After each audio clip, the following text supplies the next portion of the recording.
Cəbrayıl döyüşləri ən ağır döyüşün gedən yeri Cəbrayıl olub. Həm ərazi şəraitinə görə, indi şəhidlərin ən çox olan yerdə Füzuli deyirlər, amma ən ağır döyüşlər Cəbrayılda gedir. Çünki birinci ilk alınan rayonda erməni müqaviməti orada qırılıb. Hələ bir Cəbrayıl alındı, açar rolu oynadı da ora. Ondan sonra Hadurdu aldılar, Füzulini aldılar. Əsas nöqtə oraydı.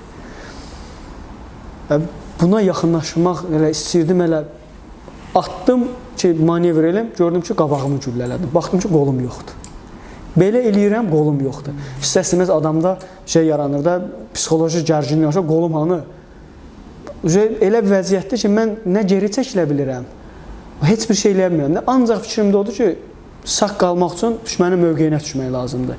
Bir 15 metri də gedim, düşün bunun səngərinə ki, özümü qoruya bilim də. Ata-ata qardaşa kömək ilə eləmirəm, çünki öz əlim yoxdur. Ata-ata davam elədim. Qarşıya gedəndə 2-3 addım atmışdım, mənə də vurdular yenə. Gördüm, baş üstə yıxıldım yerə, yıxılan kimi gördüm, bədənim sıxılır. Hiss elədim ki, vurub, amma hardan dəydiyim bilmirəm. Nəfəs ala bilmirəm, gücü toparladım özümdə, özümü atdım arxaya, yarğan kimi elə bir dərə kimi bir şey vardı. Onun üçün ki, güllə tutmasın, heç olmasa yerlə bərabər səviyyədə olum. Baxdım ki, qolum yanımdadır. Onu görəndə amma biraz rahatçılıq, təskinlik gəldi ki, qolum yanımdadır. Bir anlığına gördüm ki, heç nə eşitmirəm. Görürəm, amma eşitmirəm. Rəhmətli Abdullah İbrahim mənim yanımda şəhid olub. Aramız metr yarım məsafədə. Gördüm, o da baş üstə düşüb, elə ağzından qan gəlir, başının arxasından dəymişdi onda. Yeganə gözümün qabağında qalan şəxs odur. Özümdə, amma heç nə eşitmirəm. Görürəm, amma eşitmirəm. Tez-tez kəlmə işadət deyirəm. Deyirəm ki, hər halda ölmüşəm də. Nə ağrı hiss eləmirəm, nə heç bir şey hiss eləmirəm. Həyatda bəs anadan olanı özümü elə rahat hiss eləməmişdim. Elə bir rahatçılıq gəlmişdi, yüngüllük gəlmişdi mənə.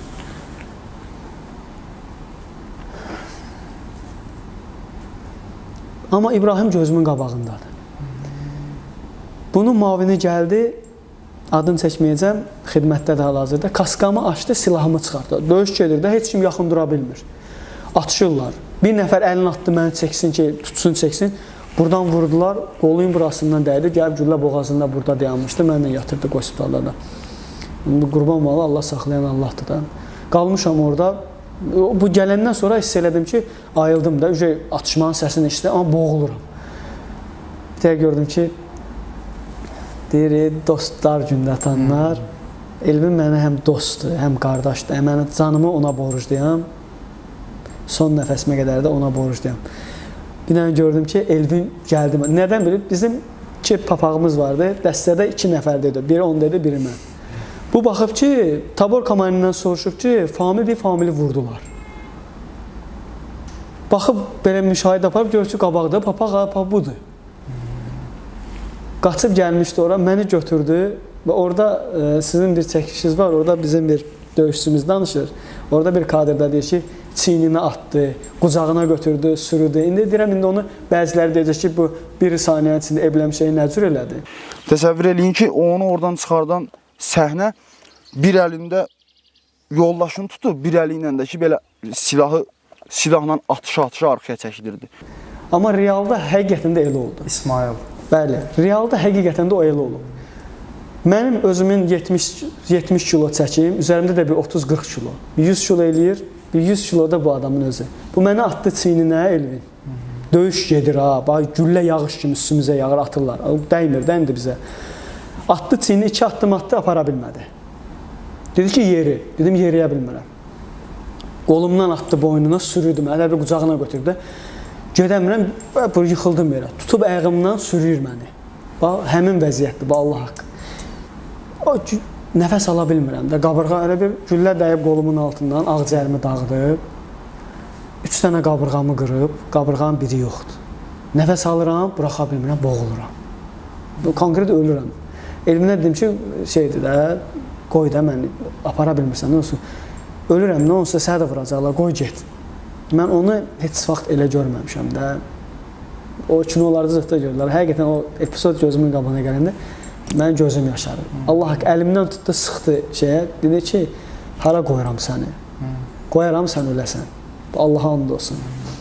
Ondan sonra heyət orada gəldi, kömək elədilər, məni aparıblar. Sanitar yardımı göstərir, eşidirəm, gözüm görmür. Sanitar yardımı göstərir, deyir ki, bağladım yarası. Deyir, praktika budur da. Deyir ki, onun yarası başqa yerdə, axtar. Məndə də güllə deşib keçməyib, içərdə qalıbdı, yəni 5:45 dəyib. Deşib keçməyəndə qanaxma olmur. Çünki içərdə vakum var. Sən nəfəs alanda havanı soğurur. Nəfəsi buraxmaq istəyəndə buraxa bilmirsən, hava içərdə qalır, vakum yaranır, daxili qanaxma verir, qan çölə çıxmır. Qan çıxmır, dedi, axtar, tap onu. Bu da dəyib mənim düz qolumun altından. Nə vaxtdan tapdı, o yaran susunu bağlayandan sonra biraz özümə gəldim. Necə özümə gəldim? Heç nə mən görmürəm. Müəyyən müddətdən sonra biraz huşum özümə gəldi, gördüm yenə sürüyür məni. Yenə sürürdüm ki, hardayıq. Dedi ki, biz çıxa bilmirik buradan. Biz alayla döyüşə girmişik də buradan. Öz yerimizi koordinatını vermişik, düşmənə vursun buranı. Biz çıxa bilmirik də, yəni variant yoxdur da, qoy bizi ilə bir yerdə onlar da vursun. Əslində biz onlarla tabor komandiri orada taktika işlətmişdi. Geri çəkilmənin özü bir taktikadır da, yəni döyüş növüdür. Biz onların mövqeyində koordinatını tapa bilmirik. Biz öz yerimizin koordinatını ötürdük onlara. Biz geri çəkilmə elədik. Biz geri çəkilmədik, onları çəkdi öz mövqeyimizə. Koordinat hara vermişdi?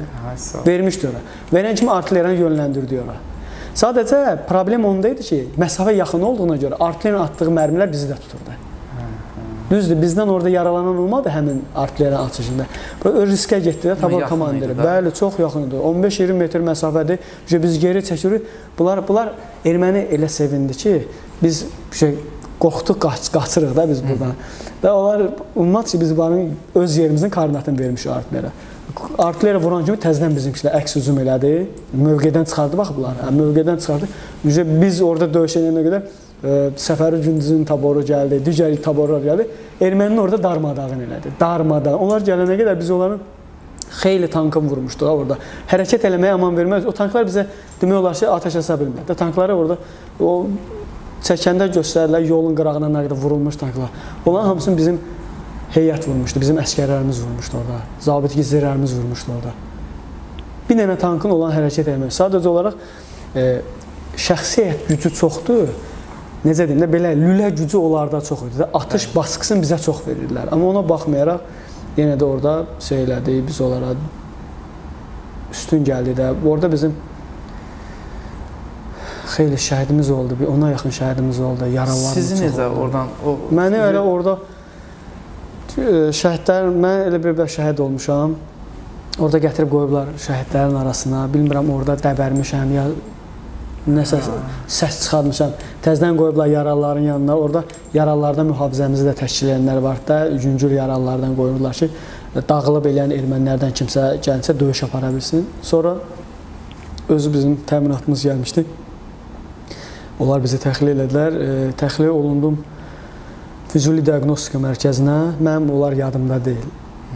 Bir şey yadımdadır ki, deyirdim ki, üşüyürəm, huşum özümə ara bir gəlir də. O da ki, bizim bir zabitimiz var, indi digər qurumda xidmətdədir. Adını çəkmirəm onda, Allah onda canını sağ eləsin. Münasibətimiz yaxşıdır.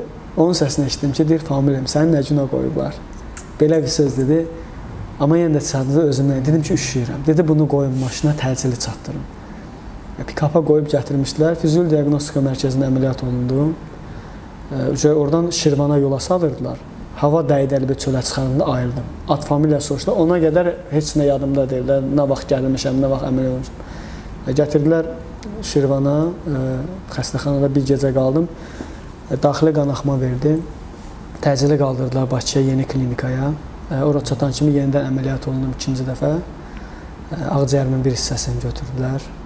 5:45 dəymişdi, yəni sağ aşağı hissəsini demək olar ki, yararsız vəziyyətə qoymuşdu. 3 qabırğamı qırmışdı, birinin də parasını elə bir salmışdı da. Elə ki, sol qolumda hərəkət məhdudluğu yaratdı, o elə bir sol tərəfli iflis keçirdim də, ümumiyyətlə, dərin parez oldu qolumda. Sonralar dövlət xətti ilə, ondan sonra digər özəl klinikalardan, dövlət hesabından təmənnasız bəzi həkimlər, sağ olsunlar, fizioterapiyadan yeganə doktor var, Allah onun canı sağ olsun, onun kollektivində də öz dərin minnətdarlığımı bilirəm. Nuranə xanım var, onlar çox köməklik göstərdilər də, yəni bizə can yandırdılar. və müalicələrlə qolumun hərəkətini bərpa elədilər. Amma yenə də buna baxmayaraq, yəni qolumda hərəkət məhdudluğu, gücsüzlüyü var. Mən də çalışıram ki, daim hazır olada. Yəni ehtiyata buraxıldıq, o demək deyil ki, biz üçün döyüş bitib. Biz hər zaman döyüşə hazır olmalıyıq. Çünki bizim dövlətimizin düşmənləri bitmir. Hər an, necə deyim, hazırlıqlı olmaq lazımdır ki, əlimizdən gələni ən azından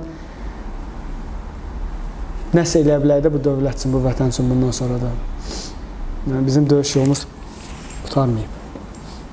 Həqiqətən də o qədər gözəl danışdınız ki, bu döyüş yolunuzu həm həyəcanla, həm ruh yüksəkliyinə mən düşünürəm ki, siz elə döyüş meydanında da belə olmusunuz və sizin tabiçiliyinizdə olan əskərlərimiz də sizin bu ruh yüksəkliyinizdən, bu qəhrəmanlığınızdan güc alıblar. Mən zabitlərim, gizirlərim, əskərlərim bu günləri onlar da vurğulayırlar. Mən onlara həmişə demişəm ki, həmişə mehriban olmaq lazımdır.